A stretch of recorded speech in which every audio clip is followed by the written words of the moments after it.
Bismillahirrahmanirrahim. Assalamualaikum warahmatullahi wabarakatuh.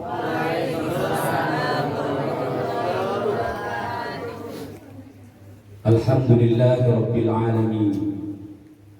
Hamdan na'imin, hamdan syakirin. Alhamdulillahi rabbil alamin. الذي خلق الموت والحياة ليبلوكم أيكم أحسن عملا والصلاة والسلام على أشرف الأنبياء والمرسلين وعلى آله وأصحابه أجمعين. رب اشرح لي صدري ويسر لي أمري واحلل عقدة من لساني يفقه قولي. أما بعد. Yang saya hormati Majelis Kiai Ahmad Thaha, Kiai Zubaidi. Yang saya hormati para dewan guru, anak-anakku yang berbahagia, dan yang paling saya hormati dan yang saya cintai wali santri Bapak Ibu yang berbahagia, yang sudah menyempatkan waktunya meninggalkan salah satu kegiatan di rumah untuk bersama-sama bersimpuh duduk di tempat ini, mengenang sebagai rasa syukur kita kepada Allah Subhanahu wa taala atas dilahirkannya Nabi kita Muhammad sallallahu alaihi wasallam. Bapak Ibu yang berbahagia, anak-anakku dan para asatidz, dari tanggal 12 kemarin Rabiul Awal, hari Senin, gemuruh salawat dan salam dari ujung barat sampai ujung timur terus menggema. Bahkan tidak ada langit pun yang kosong dari bacaan salawat dan salam. Bahkan kalau saya katakan, tidak ada sejengkal tanah pun di atas bumi ini yang tidak mendengarkan salam dan salawat. Ini luar biasa. Ada apa ini? Apalagi kita Indonesia, yang punya sifat ketimuran, yang benar-benar mempunyai rasa cinta, rasa sayang, dan rasa rindu dengan Rasulullah SAW. Kalau Bapak Ibu yang berbahagia, dari tanggal 12 Rabiul Awal kemarin, berjalan dari ujung timur Madura, kemudian sampai ujung barat Banten, itu sambut saut menyaut salam dan salawat sepanjang jalan di jalan raya, tidak ada yang kosong. Mereka semua memperingati lahirnya Nabi Muhammad SAW. Ini kenapa? Termasuk pesantren kita, ini adalah merupakan sebuah ungkapan rasa gembira, rasa yang sangat sahdu, tidak bisa diucapkan secara lisan kata, bahkan hati pun tidak mampu mengucap, saking begitu rindu dan cintanya dengan Nabi Muhammad SAW. Anak-anakku, kenapa? Jadi peringatan ini bukan hanya berbentuk seremonial, berbentuk sebuah acara yang hanya diadakan 1 tahun sekali, tidak bisa. Peringatan Maulid ini bukan hanya sebuah acara ritual, tapi jadikan sebuah peringatan ini apa yang dilakukan Rasulullah SAW, apa yang Rasulullah pernah ucapkan, itu semua jadikan sebuah sifat dalam diri kalian untuk kalian praktekkan dalam kehidupan sehari-hari. Ini yang paling penting. Bukan hanya kita memperingati Maulid, setelah itu selesai. Itu yang tidak diinginkan. Peringatan Maulid ini hanya merupakan sebuah rasa syukur kita kepada Allah Subhanahu wa taala atas diutusnya Nabi kita Muhammad sallallahu alaihi wasallam. Saya ingin tanya satu persatu. Urusan santri dulu yang saya tanya. Jawab dengan tulus, ikhlas, dan tegas. Siap? Apa mau ditanya satu-satu? Berjamaah. Oke, berjamaah saja. Oke, kalian tadi bersalawat hampir 1 jam. Itu sebuah rasa cinta. Pertanyaan saya adalah, Kayaknya mau ada tamu ini katanya orang. Ini tamunya ini. Pertanyaan saya adalah, apakah kalian merasa bangga menjadi umat Rasulullah SAW? Jawabannya nggak spontan, harus dipikir. Ini bukan pertanyaan pelajaran. Tegas. Kalau memang bangga, kalau enggak usah. Sekali lagi, apakah kalian dari tadi membaca sholawat, bahkan dengan nangis meneteskan air mata, mencucurkan air mata, apakah kalian merasa bangga menjadi umat Rasulullah SAW? Bangga? Satu kali bangga? Oke, luar biasa jawabannya. Sekarang saya tanya kepada para hadirin, ibu-ibu dan bapak-bapak dan juga para asati dan asatidah. Apakah bapak-bapak, ibu, bapak-bapak dan ibu-ibu yang hadir dalam majelis ini, ya, dalam rangka peringatan Maulid Nabi Muhammad SAW, juga merasa bangga menjadi umat Rasulullah SAW? Enggak tahu semuanya. Ada yang kelakuan. Enggak akan dihukum. Enggak akan dilaporkan ke polisi kalau kamu jawab. Coba saya minta ketegasan saja. Ya. Sekali lagi, apakah bapak-bapak, ibu-ibu semua yang hadir dalam majelis ini merasa bangga menjadi umat Rasulullah SAW? Pasti ya teman-teman. Ya. Pertanyaan balik adalah, ini pertanyaan balik, dan ini nggak perlu jawaban. Ya. Pertanyaan balik nggak perlu jawaban, cukup diresapi, direnungi dan dihayati dalam hati. Kalau tadi saya bertanya, anak-anakku semua, para santri, para guru, bahkan para bapak-bapak, ibu-ibu yang hadir dalam majelis ini merasa bangga menjadi umat Rasulullah SAW. Pertanyaan balik adalah, apakah juga apakah juga Rasulullah SAW di alam sana merasa bangga mempunyai umat semacam kita? Gak usah dijawab.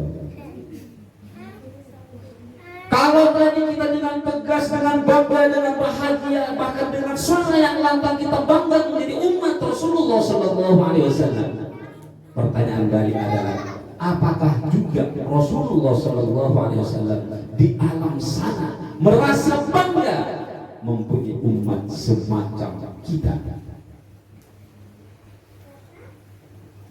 Jangan-jangan Rasulullah SAW di sana menangis melihat kita. Kalau kita merasa bangga, merasa bahagia menjadi umat Rasulullah SAW, jangan-jangan Rasulullah di alam sana beliau meneteskan air mata setiap malamnya melihat tingkah laku dan sikap kita dalam sehari-hari.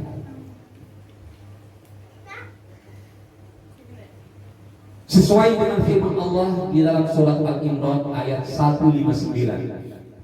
A'udzu billahi minasyaitonir rajim. Bismillahirrahmanirrahim.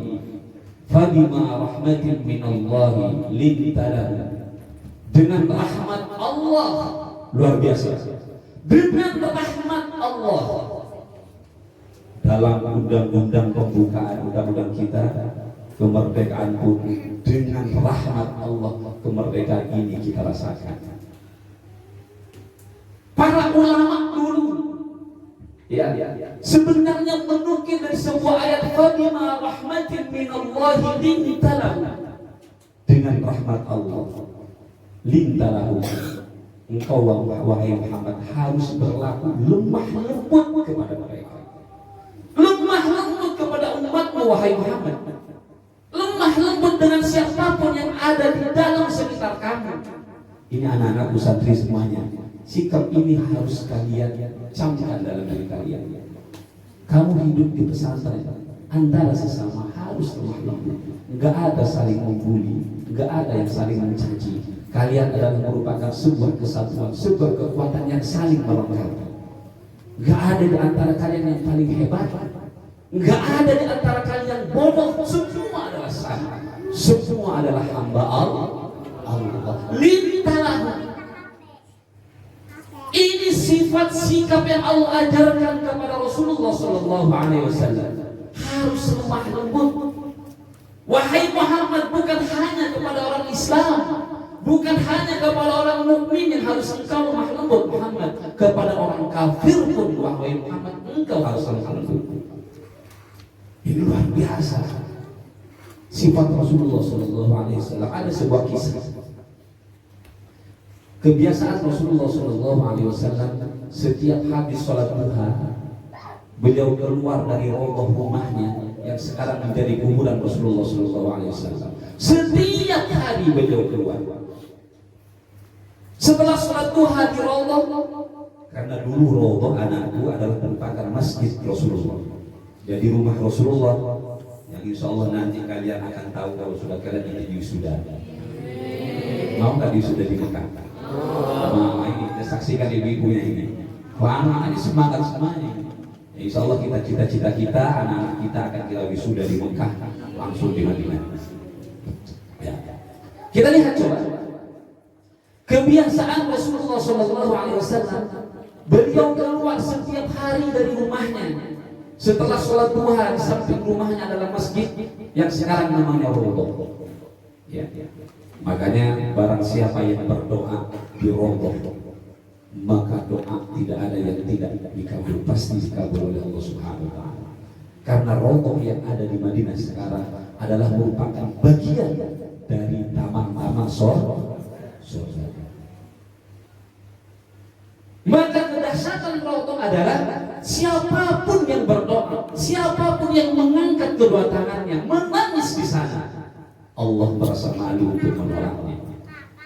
Allah tidak bisa menolaknya, pasti Allah kabul. Ya, makanya mulai sekarang kalian doa, minta kepada Allah setiap sujud, dalam setiap tahajud, ya Allah berikan kemudahan seperti Kiai Aminullah untuk selalu bisa sampai ke bulan tanah suci. Saya juga tidak serta-merta spontan, instan bisa sampai selalu ke sana. Itu adalah merupakan proses doa yang panjang. Sama dengan kalian. Di saat Kiai yang masih ngaji dulu juga kelas 1 baru kelas SD, Bapak Ibu yang berbahagia, masih di pesantren Al-Amin di Madura. Semua teman-teman Kiai tidur lelap. Jam 3 Kiai bangun, berwudu, bukan kayak kalian kamar mandinya di belakang kamar. Harus saya berjalan beraba-raba dalam kegelapan yang begitu gelap, ke sumur, dari sumur, ngambil wudu. Setelah ngambil wudu, Yai lari ke masjid, simpuh dan sujud setiap malamnya, minta kepada Allah, ya Allah, bagaimana saya bisa sampai ke Mekah? Orang tua saya tidak punya, makan pun susah. Jadi sekarang adalah merupakan buahnya yang saya rasakan. Itu semua hasil doa. Itu semua akibat doa, tangisan setiap malam. Sama yang kamu praktekkan malam ini. Apa di saat ini? Setiap jam 3 kalian bangun di sini, sholat tahajud. Saya bilang di sujud terakhir malam-malam berdoa, doakan semua orang tua kamu. Doakan juga berdoa untuk harapan dan cita-cita kalian. Nggak ada hidup ini yang instan, nggak ada. Semua proses harus perjuangan. Khususnya adalah doa-doa kalian dan doa-doa kedua orang tua kalian. Itu yang paling penting. Ya, paham? Jadi lanjut ceritanya tadi. Jadi setiap hari Rasulullah keluar dari rumahnya, dari roboh, ya, pergi ke mana? Pergi ke sebelah utara Baqi. Setiap pagi sejak jam 7, jam 7 selesai Rasulullah sholat duha 12 rakaat, 8 rakaat. Beliau keluar dari rumah dengan membawa sepotong roti yang kering. Bawa apa? Sepotong roti yang kering. Kalau ditanya oleh istrinya, oleh Fatimah putrinya, wahai abah mau kemana abah? Anak putriku, aku akan pergi ke sebelah utara Baqi. Ada apa di sana wahai abah? Di situ adalah merupakan perkampungan orang-orang Yahudi. Di situ perkampungan orang Yahudi, dan di tengah perkampungan orang Yahudi itu ada seorang nenek yang sangat tua, hidup sendirian, nggak punya keturunan, nggak punya suami, nggak punya cucu, nggak punya anak, hidup sendiri di sebuah rumah yang begitu rusak. Kalau panas ini kepanasan, kalau hujan ini basah dengan air hujan. Setiap hari keluar untuk apa? Untuk mengasih makan kepada sang ibu. Dikasih makan dengan sepotong roti, dan ini adalah merupakan ini yang buta nggak melihat, nggak melihat, nggak tahu ini siapa yang ngasih makan, nggak tahu bahwa yang ngasih makan setiap pagi adalah Rasulullah SAW. Apa yang terjadi? Setiap Rasulullah mengasih makan dengan sang nenek ini, apa bilang? Dicaci maki Rasulullah itu. Kalau rotinya keras, dengan Rasulullah dipapah, dikunyah, dilembutkan, disuapin kepada sang nenek. Tapi udah disuapin, sang nenek bilang, itu yang namanya Muhammad kurang ajar. Itu yang namanya Muhammad tidak tahu diri. Padahal yang ngasih makan adalah Rasulullah SAW. Yang namanya Muhammad urusan Allah, di mana dia punya hati dan perasaan? Padahal yang ngasih makan tiap pagi, tiap hari adalah Rasulullah. Anak-anakku dan para bapak ibu yang berbahagia, satu saat Rasulullah meninggal. Di saat Rasulullah meninggal, nggak ada lagi yang ngasih makan. Satu hari, 2 hari nggak ada yang ngasih makan. Kemudian Abu Bakar izin kepada Fatimah, kepada putri Rasulullah SAW, bahkan kepada Aisyah istri Rasulullah, izin untuk menggantikan Rasulullah mengasih makan tiap hari seperti Rasulullah SAW. Apa yang terjadi di saat Abu Bakar memberikan makan kepada sang nenek ini? Tangan Abu Bakar dilempar. Kata sang nenek, ini bukan orang yang pertama. Orang yang pertama tangannya lembut sekali, tangannya halus sekali. Ini bukan ini. Terpaksa Abu Bakar memberitahukan, wahai ini, memang aku bukan orang yang pertama. Orang yang pertama baru 3 hari yang lalu meninggal, dan saya ingin menggantikan orang ini. Kata sang nenek, siapa itu yang pertama? Itulah Muhammad Rasulullah SAW.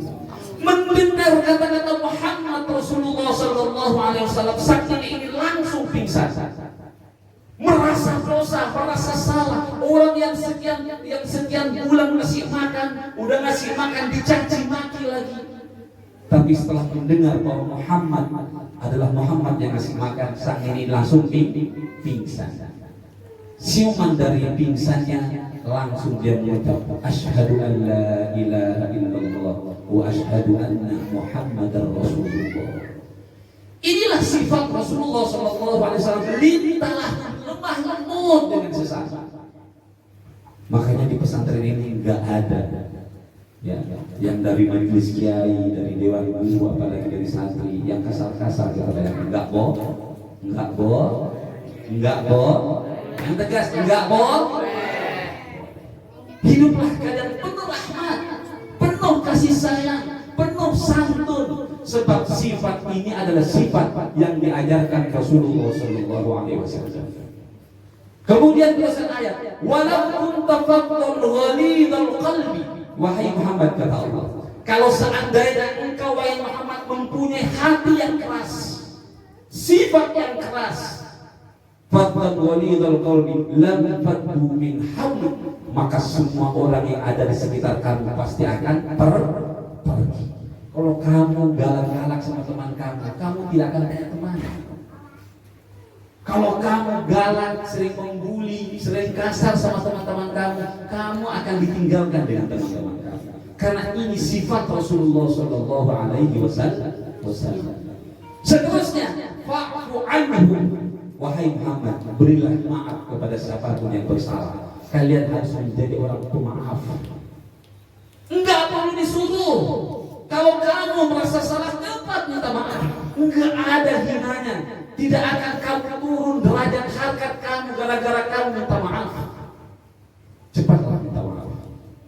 Salah kepada guru, cepatlah minta maaf. Salah sama teman-teman kamu sekamar, ya, sekelas, enggak perlu lama-lama.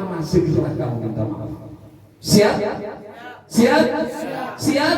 Harus siap. Ini sifat Rasulullah Shallallahu Alaihi Wasallam. Wastaghfir lahum, dan mintakan ampun mereka yang salah kepada Allah. Kalau ada teman kamu, umpamanya si Amin, kok dikasih tahu, kok nggak bisa, nggak nurut, kamu minta ampun. Astagfirullah ya Allah, aku mohon ampun ya Allah. Segera minta ampun kepada Allah. Si Dani, si Rafi, Ramdhani umpamanya nggak mau, nggak diperbaiki, segera kalian minta ampun. Astagfirullah, mungkin apakah aku yang salah ya Allah? Ya, ini sifat Rasulullah. Fa'fu anhum wastaghfir lahum wasyawirhum fil amri. Nah, kalian hidup satu rumah, makan bareng, sholat bareng, mandi hanya mandi yang bareng, mandi gak ada yang bareng, mandi sendiri-sendiri, tapi tidur bareng, makan bareng, main bareng, ngaji bareng, sholat duha bareng. Kalian harus penuh bermusyawarah kalau ada sesuatu yang harus dimusyawarahkan. Karena ini sifat Rasulullah Sallallahu Alaihi Wasallam. Enggak mampu kalian bermusyawarah antara kamu, ada guru kita ya. Jadi enggak mau saya punya anak generasi cengeng. Enggak enak sedikit telepon ibunya, enggak enak sedikit telepon ibunya, enggak boleh.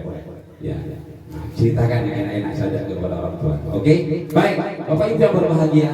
Inilah kisah Rasulullah Sallallahu Alaihi Wasallam yang terakhir. Saya akan tutup dengan sebuah cerita Rasulullah. Kalau kalian merasa bangga menjadi umat Rasulullah Sallallahu Alaihi Wasallam, wajar. Kenapa?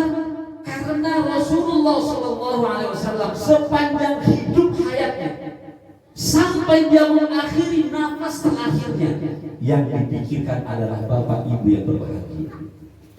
Rasul gak pernah mikirin istrinya yang namanya Aisyah yang begitu cantik, yang pipinya kemerah-merahan.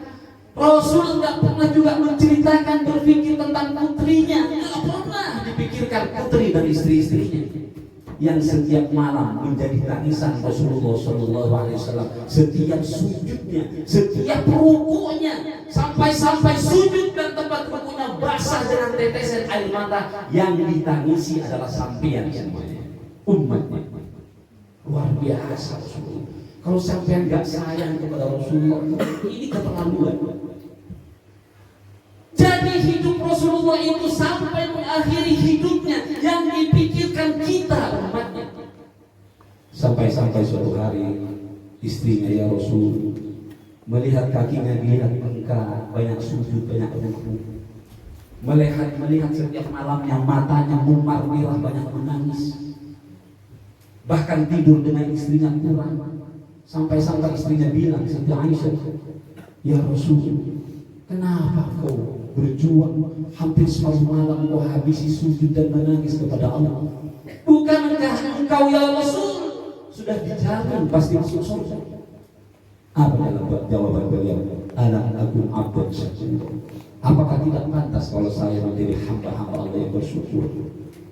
Ini Rasul yang dipikirkan itu kita, Bapak Ibu, yang ditangisi setiap malam menjadi tetesan air matanya sampai basah tempat sujudnya dan umatnya. Yang paling kronis lagi, yang paling kita mengharukan, di saat detik-detik Rasulullah mau meninggal dunia, setengah jam sebelum dicabut nyawanya, Rasulullah bilang kepada Siti Aisyah dan Fatimah, wahai istriku, mulai saat ini setengah jam sebelum menghembus nafas terakhir, wahai istriku, anak-anakku Fatimah, mulai detik ini tolong jangan sampai ada yang masuk ke kamarku. Sepertinya aku sudah akan mengakhiri hidup saya. Baru Rasulullah satu detik mengucap, ada ucapan Assalamualaikum ya Rasulullah dari pintu, ngetok pintu Rasulullah. Fatimah dari balik pintu dia berteriak, tidak menerima tamu. Karena memang diwasiatkan oleh Rasul, jangan sampai ada yang masuk. Abu Bakar, Umar, Utsman, Ali sudah tidak boleh masuk. Saya akan mengakhiri hidup saya. Beberapa saat setelah mengucap, tahu-tahu ada sebuah suara di balik tabir, di balik pintunya, Assalamualaikum ya Rasulullah. Kata Fatimah, Rasulullah, abahku tidak bisa menerima tamu. Assalamualaikum ya Rasulullah, abah tidak mau Setelah 2 kali kata Rasulullah, anakku, bukalah pintu. Fatimah protes kepada Rasulullah, wahai Allah, kenapa kau menyuruh aku buka pintu? Bukankah engkau barusan menyuruh saya untuk tidak membuka pintu siapapun yang masuk? Apa jawab Rasulullah, anakku, ini adalah tamu khususku. Tamu siapa ya Rasul? Udahlah buka pintu. Setelah dibuka pintu, hanya ada sebuah suara, Assalamualaikum ya Rasulullah. Jasadnya tidak ketahuan, tapi suara yang terdengar. Ternyata yang datang adalah malaikatul maut bersama malaikat Jibril. Setelah datang malaikat maut duduk. Ini Rasulullah. Malaikat maut duduk di sebelah kanan. Jibril duduk di sebelah kanan, malaikat maut sebelah kiri. Fatimah dan Aisyah juga duduk bersebelahan. Apa kata malaikat Jibril? Ya Rasul, aku diutus oleh Allah. Kata Rasulullah, aku sudah tahu bagian itu. Aku sudah tahu bahwa engkau diutus oleh Allah untuk mengambil ruh saya. Rasulullah sudah tahu, Bapak Ibu yang berbahagia. Kalau seandainya Rasulullah meminta diskon, minta diundur, nggak mau mati, nggak mau meninggal, itu bisa sebenarnya. Ya Jibril, tolong sampaikan kepada Allah, kasih saya kesempatan 50 tahun lagi, akan diperpanjang oleh Allah. Tapi Rasulullah nggak minta itu. Coba kalau seandainya habis pertemuan ini, malaikat maut datang sama ibu. Saya mau ibunya Andi umpamanya, Bu, boleh nggak saya ngambil ruhnya? Kira-kira apa yang akan dijawab? Kira-kira apa? Akan menawar? Nggak bisa menawar. Rasulullah sebenarnya bisa menawar. Tapi apa kata Rasulullah? Wahai Jibril, kalau seandainya ini memang perintah Allah, please silahkan, ayo ambil nyawa. Setelah ada perintah dari Rasulullah, kata malaikat Jibril, malaikat maut, Rasulullah sudah siap, sudah dapat izin dari Rasulullah. Tapi ingat wahai malaikat maut, di saat engkau mencabut roh Rasulullah, jangan kasar-kasar, jangan sampai Rasulullah merasakan sakit. Hebat. Dialog antara Jibril dan malaikat maut ini hebat. Apa kata Jibril? Wahai malaikat maut, kalau seandainya nanti engkau di saat mencabut nyawa Rasulullah, tolong jangan sampai Rasulullah merasakan sakit. Siap. Malaikat maut siap. Ya, diambillah Rasulullah pelan-pelan ibu-ibu kalau menyaksikan dan bapak-bapak orang yang sakaratul maut itu biasanya perlahan dia merasa dingin dari kakinya. Itu artinya sudah proses pencabutan. Kalau ada yang sudah dalam sakaratul maut itu proses dari kaki dingin. Di saat Rasulullah pelan-pelan dicabut nyawanya, terdengar sebuah suara rintihan. Aduh, merasa sakit. Kata Jibril, malaikat maut, stop. Lihat Rasulullah merasakan sakit. Jangan diteruskan. Luar biasa. Apa yang terjadi? Mari kita lihat. Setelah malaikat maut berhenti meneruskan mencabut roh Rasulullah bilang, wahai Jibril, silahkan kau naik ke atas kepada Allah. Coba lihat. Hebatnya Rasulullah memikirkan kita. Wahai Jibril, silahkan engkau naik ke atas, sampaikan salam saya kepada Allah. Salam apa ya Rasul? Bilang sama Allah, kalau seandainya sakit sakaratul maut juga akan dirasakan oleh umatmu kita semua. Kalau seandainya rasa sakaratul maut juga akan dirasakan oleh umatku, jangan Jibril, sudah cukup timpahkan kepada aku. Mau mati masih pikirin kita, mau meninggal yang dipikirin umatnya, kita semuanya, kalian sebagai umat Rasulullah. Luar biasa. Padahal di sebelah kanannya ada Fatimah, sebelah kirinya ada Aisyah. Yang dipikirin kita semua. Bapak Ibu yang berbahagia, pernah tahu bagaimana rasa sakaratul maut? Anak-anak pernah tahu? Pernah tahu nggak bagaimana sakitnya rasa sakaratul maut? Pernah tahu nggak? Santri pernah tahu? Bapak Ibu pernah tahu nggak? Pernah tahu nggak? Kok takut sih? Nggak usah takut, santai aja, slow. Jadi gini aja. Kalau ingin tahu merasakan bagaimana sakitnya sakaratul maut, habis pertemuan ini, ibu masuk ke kamar, kalau bapak, nanti Ustaz siapin catat, tahu tang, nah, tang, bapaknya Bang Marwan mau mencoba atau orang bapaknya Dani sama Gigi, bapaknya Rafi, siapin tang sebentar lagi, ambil tang, nah, nanti bapak kunci itu kamar, setelah di kamar cabut kukunya satu-satu. Sakit bu, ibu benar. Oh Pak sakit. Itu baru kembangnya Bapak Ibu yang berbahagia. Ini baru kembangnya sakit sakaratul maut. Bagaimana di saat roh mau berpisah dengan badan, yang sekian tahun bersemi dalam jiwa dan dalam diri kita, sakitnya minta ampun. Sampai-sampai biasanya ini kalau ada orang mau jenazah, ada ayam sekitar rumah itu, ayam itu akan berkokok teriak-teriak, wah, itu mendengarkan bagaimana sakitnya sakit itu. Luar biasa. Jadi luar biasa. Ya, kita lanjut. Gak lama-lama udah jam 11 saya tahu pada lapar ya. Laparnya? Lanjut tidak? Lanjut ya? Lanjut, oke sedikit lagi, 1 jam lagi. Baik, kita lanjut. Ini cerita luar biasa. Ya, mudah-mudahan habis cerita ini ibu-ibu lebih cinta kepada Rasulullah SAW. Jadi setelah itu Bapak Ibu yang berbahagia, setelah malaikat Jibril mengadu kepada Allah, salam Rasulullah, kembali lagi malaikat Jibril. Kata Jibril, malaikat maut lebih pelan daripada yang tadi, yang pertama. Jangan sampai Rasulullah kembali mengucapkan aduh kesakitan. Akhirnya malaikat maut Bapak Ibu, dia pelan sekali. Kalau ibu pernah memegang halusnya kain sutra, lebih halus daripada itu. Cabutan malaikat maut pelan.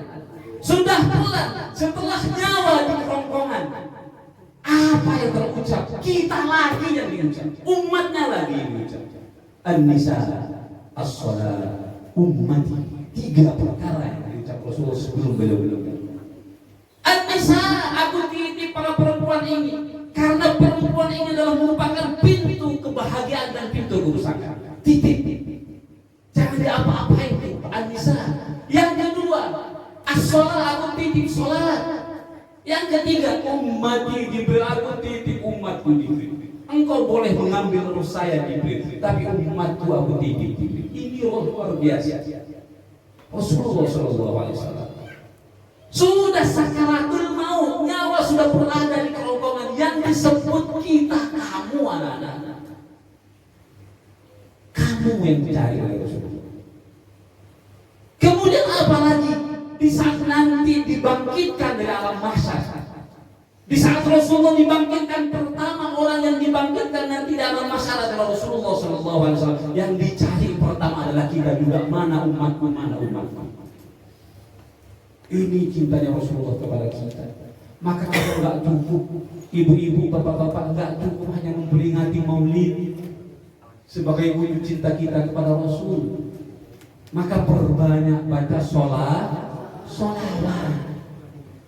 Saya mengajarkan ilmu kepada jemaah saya, Bapak Ibu yang berbahagia. Saya bilang kepada jemaah Ansarullah, di setiap nyampe ke Madinah, tidak ada amalan yang paling hebat, nggak ada amalan yang paling dahsyat kecuali memperbanyak baca sholawat.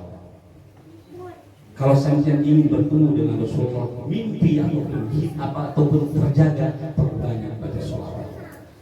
Maka benar apa yang disampaikan Ki Ahmadi, sholawat fatih luar biasa fadilahnya. Barang siapa yang membaca sholawat fatih 1 kali, fadilahnya sama dengan membaca 600.000 sholawat biasa. Maka kalau nggak hafal sholawat fatih, rugi sekali. Jadi fadilah sholawat fatih itu, barang siapa yang membaca sholawat fatih 1 kali, fadilahnya sama dengan membaca sholawat Allahumma sholli ala Muhammad, Allahumma sholli ala Muhammad sebanyak 600.000. Ya ibu-ibu, makanya amalkanlah sholawat fatih, luar biasa fadilah. Insya Allah kalau sampai istiqomah mengamalkan sholawat, Rasulullah pasti datang. Rasulullah pasti ingin menemui sampai.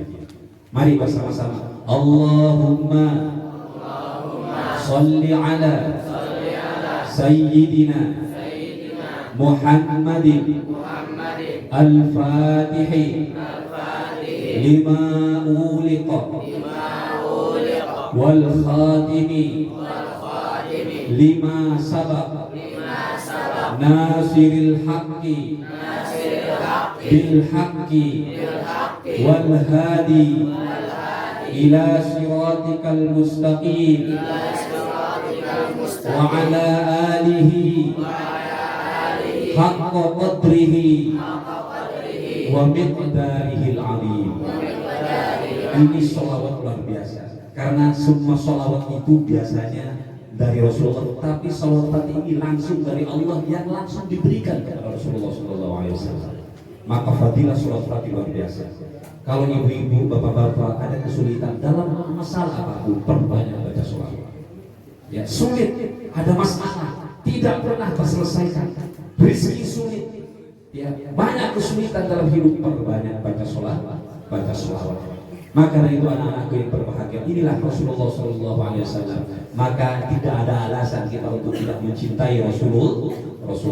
Maka Bapak Ibu yang berbahagia, salah satu kegiatan rutin Rasulullah adalah sekarang sedang diamalkan oleh santri-santri kita. Makanya sampean Bapak Ibu harus merasa bangga, merasa bahagia anaknya berada di pesantren kita. Dan saya yakin tidak semua pesantren yang bisa melakukan. Apa itu? Semenjak Rasulullah diangkat menjadi Rasul, diikrar, ya, dilantik oleh malaikat Jibril di Gua Hira dengan wahyu pertama Iqra, Rasulullah sudah tidak pernah meninggalkan yang namanya sholat tahajud. Sebab inilah kunci keberhasilan Rasulullah SAW. Saya sudah katakan kepada kalian, kalau kamu ingin menjadi orang hebat, menjadi orang yang kaya, menjadi orang yang sukses, ingin menjadi menteri, ingin jadi presiden, mulai sekarang sholat tahajudnya nggak boleh ditinggal. Luar biasa, dasar sekali. Yai bisa semacam ini karena Yai semenjak seperti kalian di pesantren tidak pernah meninggalkan sholat tahajud sampai saat ini. Insya Allah kemudahan akan diberikan oleh Allah Subhanahu wa Ta'ala. Itulah Bapak Ibu yang berbahagia, kebiasaan Rasulullah SAW sudah dilakukan oleh anak-anak kita di pondok ini. Mudah-mudahan kita berdoa semuanya, mudah-mudahan anak kita ini menjadi sebuah kader anak yang kita harapkan semuanya, menjadi anak yang selalu membahagiakan, membanggakan hati kedua orang tuanya, tidak menyulitkan orang tuanya. Ya, insya Allah maka setiap harinya, setiap sholat anak-anak kita ini membaca suratul Fatihah sebanyak 7 kali. Ya, khusus untuk Bapak Ibu, untuk Bapak Ibu. Makanya tolong juga doakan anak-anak Bapak Ibu di sini. Ya, Bapak Ibu di sini doakan. Sampai itu tenang di rumah, anak-anaknya di sini, nggak usah pikirin bagaimana anak-anak kita di sini. Insya Allah anak-anak kita sudah dijamin dan dibiasakan dengan hal-hal yang baik. Mudah-mudahan ini saja, hampir 1 jam lebih. Ya, ini saja yang bisa saya sampaikan. Mudah-mudahan ini bermanfaat kepada kita semuanya. Dan ibu-ibu, bapak-bapak yang berbahagia, insya Allah ini akan menjadi kegiatan rutin pesantren. Insya Allah setiap kegiatan besar ini baru kita secara intern saja. Kita sengaja belum bisa mengundang orang-orang kampung, orang luar. Ya, semestinya harus kita undang. Tapi mudah-mudahan tahun depan lebih besar lagi, lebih meriah. Ya. Mudah-mudahan insya Allah jadi sudah kita bisa mengundang orang-orang kampung, bahkan orang-orang berbangsa. Ya, ini masih kita sendiri, ini orang-orang keluarga besar aja semuanya, ya, para ibu-ibu, para santri dan bapak-bapak yang berbahagia. Terima kasih Bapak Ibu yang berbahagia. Terima kasih atas semua kesediaannya hadir di peringatan Maulid ini. Ya, kemudian mohon maaf kalau ada kekurangan, ada penyambutan yang kurang, ada sikap dan semuanya yang kurang, mohon maaf. Sekian, wabillahi taufiq wal hidayah. Wassalamualaikum warahmatullahi wabarakatuh.